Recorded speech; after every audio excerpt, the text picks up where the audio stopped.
Saudara-saudari terkasih di dalam Tuhan Yesus Kristus. Shalom, salam sejahtera dan berkah dalam. Kami, di Pendalaman Iman Katolik Online, menyadari di antara kita semua umat seiman dalam Tuhan Yesus Kristus.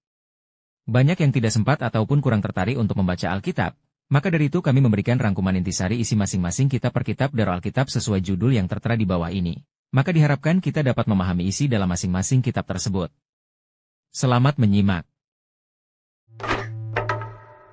Mungkin Anda pernah mendengar kata kudus sebelumnya, atau setidaknya pernah menyanyikannya 1 atau 2 kali di gereja. Nah, bagi kebanyakan orang, konsep kekudusan itu hanyalah tentang bagaimana menjadi orang yang baik secara moral. Jadi, Tuhan itu kudus karena Dia sempurna secara moral. Ya, itu hanya sebagian saja. Tapi dalam Alkitab, konsep kekudusan itu lebih besar dan lebih kaya maknanya. Apa yang sesungguhnya digambarkan adalah bagaimana Allah merupakan kekuatan kreatif di balik seluruh alam semesta. Dia adalah satu-satunya kekuatan yang mampu menciptakan dunia ini penuh dengan keindahan dan kehidupan. Jadi semua kemampuan inilah yang menjadikan Allah itu benar-benar unik, dan itulah arti kata kudus. Nah, ada sebuah cara sederhana yang dapat membantu kita memahami kekudusan Allah dengan menggunakan matahari sebagai kiasan. Matahari itu unik. Setidaknya dalam sistem tata surya, ia memiliki kekuatan yang dahsyat. Ia adalah sumber dari segala keindahan kehidupan di planet ini. Dan bisa dikatakan bahwa matahari itu kudus.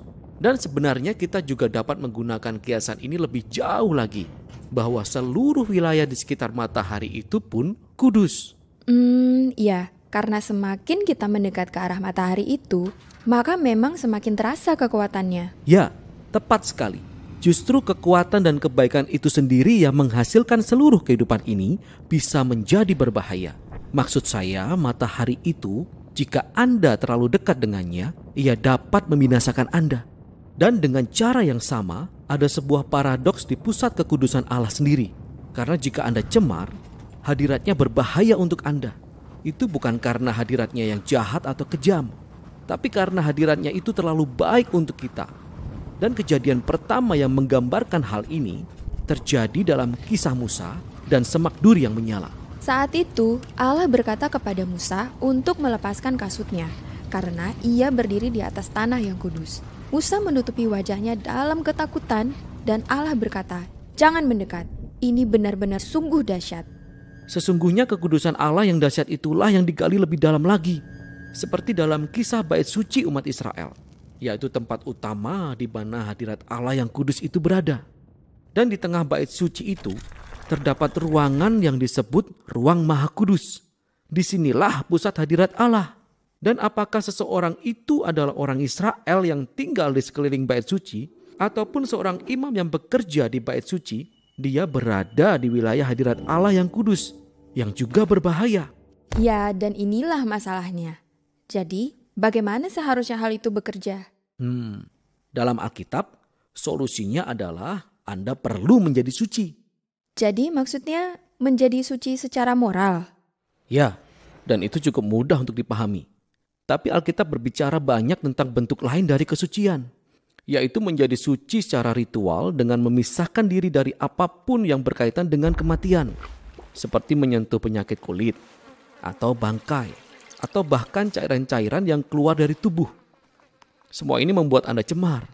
Dan menjadi cemar secara ritual bukan berarti seseorang itu berdosa. Yang salah adalah ketika Anda melenggang ke dalam hadirat Allah ketika Anda dalam keadaan cemar. Itulah mengapa Allah memberikan perintah yang sangat jelas untuk mengetahui kapan mereka berada dalam keadaan cemar. Dan langkah-langkah apa yang harus dilakukan untuk menjadi suci kembali sehingga mereka dapat memasuki bait suci lagi. Oh, jadi kitab Imamat isinya tentang semua itu ya? Benar, tapi tidak berhenti di situ saja.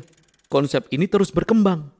Jadi selanjutnya dalam Alkitab, kita akan menemukan kisah tentang seorang nabi bernama Yesaya. Ia mendapat penglihatan yang aneh ketika ia berada dalam bait suci, tepat berada dalam hadirat Allah. Dia benar-benar ketakutan.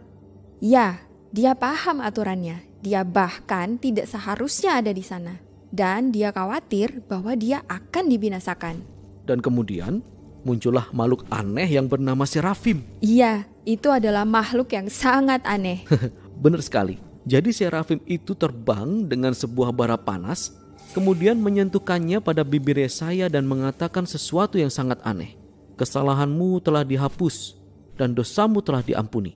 Dan entah bagaimana, bara yang terbakar itu membuat Yesaya menjadi suci. Ya, itu sungguh menakjubkan. Karena biasanya jika Anda menyentuh sesuatu yang cemar, kecemarannya akan berpindah kepada Anda. Tapi sekarang, di sini ada sebuah konsep baru tentang bara. Sebuah benda yang sangat kudus dan murni dan menyentuh Yesaya. Lalu memindahkan kemurnian itu kepadanya. Yesaya tidak dibinasakan oleh kekudusan Allah. Justru dia diubahkan oleh bara itu. Maksud saya, makna yang ditimbulkannya ini sangat besar. Lalu berkembang lagi. Kali ini dari nabi yang lain. Yehezkiel. Dia mendapat penglihatan ketika dia berdiri di bait suci. Dan dia melihat air menetes keluar dari sana, lalu berubah menjadi aliran sungai, kemudian menjadi sebuah sungai yang dalam yang mengalir melintasi padang gurun dan meninggalkan jejak-jejak berupa pepohonan hijau di belakangnya, menuju laut mati, dan membuat semuanya segar dan hidup. Jadi, bukannya menjadi murni terlebih dahulu lalu masuk ke bait suci, kekudusan Allah di sini justru keluar dari bait suci dan membuat segalanya murni, serta menghidupkan mereka semua. Lalu, apa arti semuanya ini? Kita tidak tahu, sampai kita bertemu orang yang bernama Yesus. Dan dia mengaku bahwa dia sedang memenuhi semua penglihatan di masa lalu itu, tetapi dalam cara-cara yang mengejutkan. Sehingga Yesus berkeliling menyentuh orang-orang yang cemar, yaitu orang yang berpenyakit kulit, wanita yang sakit pendarahan hebat, atau orang mati. Dan ketika dia menyentuh mereka, kecemaran mereka bukannya berpindah kepada Yesus, tapi malah sebaliknya. Kesucian Yesus berpindah kepada mereka dan menyembuhkan tubuh mereka. Jadi, Yesus seperti bara yang kudus dalam penglihatan Yesaya. Benar. Dan Yesus menyatakan bahwa dia adalah wujud manusia dari kekudusan Allah itu sendiri. Dan bahwa dia dan para pengikutnya sekarang adalah bait Allah. Sehingga melalui mereka, kekudusan hadirat Allah akan menjangkau seluruh dunia dan membawa kehidupan, kesembuhan, dan harapan. Itulah mengapa Yesus menggambarkan para pengikutnya sebagai pribadi yang memiliki aliran air hidup yang mengalir keluar dari hidup mereka. Jadi, ini adalah bagian cerita kita di mana kita berada sekarang. Tapi, semua ini menuju kemana?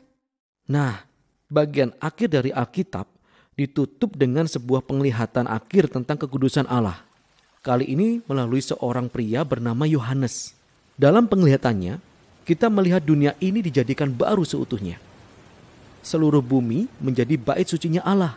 Dan sungai Yehezkiel ada di sana, mengalir keluar dari hadirat Allah, membenamkan semua ciptaannya, menghapus semua kecemaran, dan menghidupkan semuanya kembali.